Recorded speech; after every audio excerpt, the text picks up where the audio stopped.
सलोनी की शादी की तैयारियां जोरों पर थी। 2 ही दिन बचे थे। सलोनी का मन बहुत उदास था। वह पापा के पास जाकर बोली, पापा, क्या मैंने आपको कभी रुलाया है? पापा बोले, ऐसा क्यों पूछ रही हो? तुम तो मेरी प्यारी बेटी हो, मेरे जिगर का टुकड़ा हो। तुमने हमेशा मेरा कहना माना है, मेरी इज्जत का ख्याल रखा है। तुमसे ज़्यादा संस्कारवान बेटी पूरे शहर में नहीं है। तुम भला मुझे क्यों रुलाओगी? सलोनी बोली, याद करके बताओ पापा, कभी तो ऐसा वक्त आया होगा जब मेरी हरकतों के कारण आपकी आंखों में आंसू झलक आए होंगे। पापा ने कुछ याद करते हुए कहा, हाँ याद आया, एक बार तुमने मुझे रुलाया था, तब तुम बहुत छोटी थी। वह पापा के चेहरे की तरफ ताकते हुए बोली, कब? पापा गंभीर होकर बोले, उस समय तुम 1 साल की थी। मैंने तुम्हारे सामने पैसे, पुस्तक और खिलौना रख दिया था क्योंकि मैं ये जानना चाहता था तुम किस चीज़ को ज़्यादा महत्व देती हो, पैसे को या खिलौनों को या फिर पुस्तक को। मैं तुम्हारी रुचि जानना चाहता था। अगर तुम पैसे उठाती तो मैं समझता तुम बड़ी होकर धन और संपत्ति को ज़्यादा महत्व दोगी।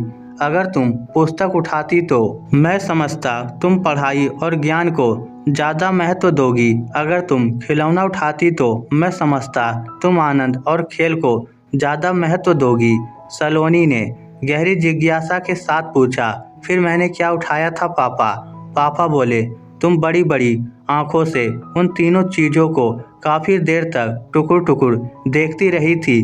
मैं उन तीनों चीज़ों को उस पार तुम्हारे सामने बैठा तुम्हें देख रहा था। तुम धीरे धीरे घुटनों के बल आगे बढ़ी, फिर उन तीनों चीज़ों के करीब आकर रुक गई थी। एक एक चीज़ को गौर से देखने लगी थी, जैसे जानना चाहती हो कि सबसे मज़ेदार चीज़ कौन सी है। सलोनी का सब्र जवाब दे गया। वह बेसब्री सी होकर बोली, बताओ ना पापा, मैंने क्या उठाया? पापा बोले, तुमने उन तीनों में से किसी चीज को नहीं उठाया, बल्कि उन्हें अपने छोटे छोटे हाथों से परे सरका दिया था। फिर तेजी से घुटनों के बल चलकर मेरी गोद में आकर बैठ गई थी। फिर मेरी ठुड्डी पकड़कर हिलाने लगी थी, जैसे कह रही हो कि पापा, तुमसे ज़्यादा कीमती चीज़ इस दुनिया में कोई नहीं है। मैंने कल्पना भी नहीं की थी कि तुम्हारा एक चुनाव मैं भी हो सकता हूँ। उस दिन मेरी आंखों में आंसू झलक आए थे। ये पहली और आखिरी बार था। उसके बाद तुमने मुझे कभी नहीं रुलाया।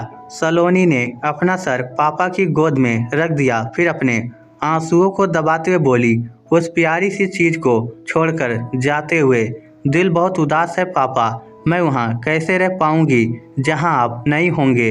पापा ने बेटी के सर को प्यार से सहलाया और अपने जज्बातों को दबाते हुए बोले, तुम हमेशा के लिए थोड़े जा रही हो बिटिया, आती जाती रहोगी। सलोनी झट से बोली, यही कहने तो मैं आपके पास आई हूँ पापा की मैं हमेशा के लिए थोड़ी जा रही हूँ, इसलिए आप एक वादा करो कि मेरी विदाई पर रोओगे नहीं।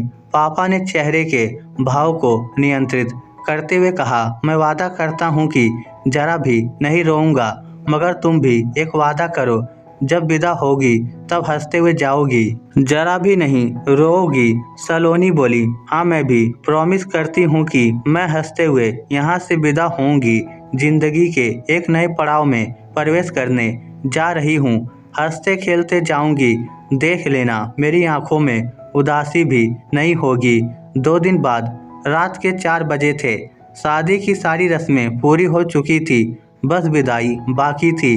घर के गेट पर दूल्हे की गाड़ी लग चुकी थी। देवताओं का आशीर्वाद लेने के बाद गठजोड़े में दूल्हे और सलोनी की जोड़ी गाड़ी की तरफ बढ़ रही थी। सलोनी के दिल में हजारों विचार उमड़ रहे थे। उसे लग रहा था जैसे बहुत कुछ पीछे छूट रहा है। उसका कमरा, घर, बाबुल की गलियां, भाई बहन, माँ और पापा। वह पापा जो उसके जरा सा कुछ होते ही घबरा जाते थे, उसके जरा से उदास होते ही तड़प उठते थे, वह भी तो पीछे छूट रहे थे। सलोनी दिल कड़ा करके सबके गले मिल रही थी, मगर उसे पापा कहीं दिखाई नहीं दिए। वह अपनी बड़ी बड़ी आंखों से हिरनी की तरह पापा को खोज रही थी। अचानक उसकी नज़र पापा पर पड़ी, जो सबसे पीछे चेहरा छुपाए खड़े थे। उनके हाथों में रुमाल था, जिससे वह बार बार आंखें पोंछ रहे थे। पापा को इस हालत में देखकर सलोनी के सब्र का बांध टूट गया और वह दहाड़े मारकर रोने लगी। उसने पति के हाथों से गठजोड़ा छुड़ाया और पापा की तरफ लपकी। पापा के गले लगते हुए बोली, आपने वादा तोड़ दिया ना पापा। पापा अपनी आवाज को संभालते हुए बोले, जब कलेजे का टुकड़ा जुदा होता है तब आंसू निकल ही आते हैं बिटिया, आंखें किसी की नहीं सुनती। सलोनी रुलाई रोकते हुए बोली, अपना ख्याल रखना पापा, बीपी की दवाई समय पर ले लेना, जोर से मत बोलना, टाइम पर सो जाना, मम्मी के साथ झगड़ा मत करना, गुस्सा भी मत होना, सुबह रोज टाइम पर उठकर घूमने चले जाना। अब आपका ख्याल रखने के लिए आपकी ये बेटी आपके पास नहीं रहेगी। फिर सलोनी की विदाई हो गई।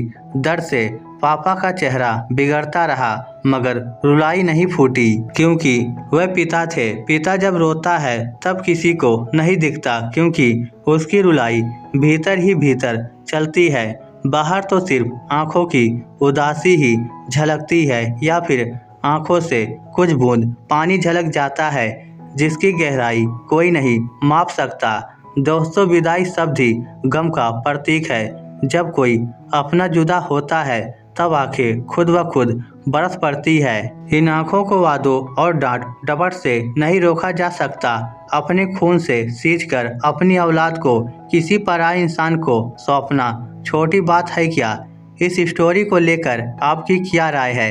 नीचे कमेंट करके हमें ज़रूर बताइएगा। धन्यवाद।